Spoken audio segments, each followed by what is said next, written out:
नाज़रीन हिन वक्त शादी पल्ली चौंक ते जेको हिक रैली सूरत अख्तियार करे वही है, जेको अमन अमान जी सूरत में नारेबांदी कई पई वञे। पहिरियों पहले जेके आहिनि हथनि में खणी उन्हनि जे लाइ वधीक माज़ूर माण्हू जेके उन्हनि खे गॾु खणी रेड़ियुनि ते अमन अमान जो जेको आहे मुतालबो कयो पियो वञे। वधीक चओ त हितां जे माण्हुनि खां पुछा ॻाछा कयूं त हिननि जो छा चवणु आहे।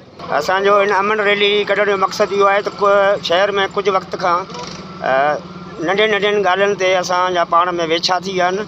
असां उन करे साञा वॾनि धुरियुनि खां अपील था करियूं त अचो गॾिजी वेही इन्हनि नंढड़नि नंढड़नि मसइलनि खे वेछा जेके थिया आहिनि इहे विसारियूं ऐं असां पाण में भाईचारो क़ाइमु करूं। हीअ असां हिंदू मुस्लमान में हिन में को फ़र्क़ु कोन्हे, न को ज़ात पात जो फ़र्क़ु आहे। असां सभई हिते रहण वारा हिक ॿिए जा कुले कांदी आहियूं, भाइर आहियूं।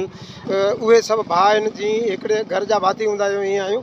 त असांखे इन शादी पली में अमन खपे ऐं जेको सो अमन जी जीअं बाण जी ॻाल्हि कई त अॻियूं जेको उॾामी आहे पखी उहो अमन जो पखी हिते बाल थिए ऐं सभु को भाउ थी रहे ऐं मसइला मसाइल ज़रूरु थींदा आहिनि जिते, त उन्हनि जो वरी जेके चङा पंहिंजा आहिनि उहे वेही पोइ हल करे वठंदा आहिनि। तंहिंजे करे शादी पली में असांखे अमन खपे। असांजो हिन अमन रैली कढण जो मक़सदु इहो आहे त शहर में कुझु वक़्त खां नंढियुनि नंढियुनि ॻाल्हियुनि ते असांजा पाण में वेछा थी विया आहिनि। असां उन करे साञा वॾनि धुरियुनि खां अपील था करियूं त अचो गॾिजी वेही इन्हनि नंढड़नि नंढड़नि मसइलनि खे वेछा जेके थिया आहिनि इहे विसारियूं ऐं असां पाण में भाईचारो क़ाइमु करूं। हीअ असां हिंदू मुस्लमान में हिन में को फ़र्क़ु कोन्हे, न को ज़ात पात जो फ़र्क़ु आहे। असां सभई हिते रहण वारा हिक ॿिए जा कुले कांदी आहियूं, भाइर आहियूं। अचो असां सभिनी जो साथ ॾियो, असां सां गॾिजी पियो, जीअं शादी पली जो अमन बहाल थिए। बुलबुल मां भंवर त न आहियां जो हिकिड़े गुल जी आस रखां, ही सिंध समूरी मुंहिंजी आहे पोइ सिंध रखां या साह रखां। साथियो, अॼु जेको ही असां रैली कढी आहे, शादी पली जा जेके बि सिविल सोसाइटी जा दोस्त आहिनि, जर्नलिस्ट आहिनि, शादी पली जा वापारी हज़रात आहिनि, शादी पली जा जेके बि सुलझियल दोस्त आहिनि, सभिनी रैली कढी आहे। असां सभई चाहियूं था त शादी पली शहर हिकु पुरअमन शहर रहियो आहे ऐं हींअर बि पुरअमन ई शहर रहे।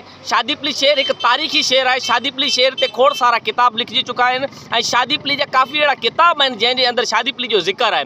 ऐं असां शादी पली वासी सभई जेके हिते जा माण्हू आहियूं तमामु ख़ुशनसीब आहियूं त असां वटि हिते रेलवे स्टेशन्स आहिनि। असां सभई ख़ुशनसीब आहियूं त असां वटि हिते हेल्थ फैसिलिटीज़ खां वठी एजुकेशन जी फैसिलिटीज़ खां वठी सभई हिते आहिनि।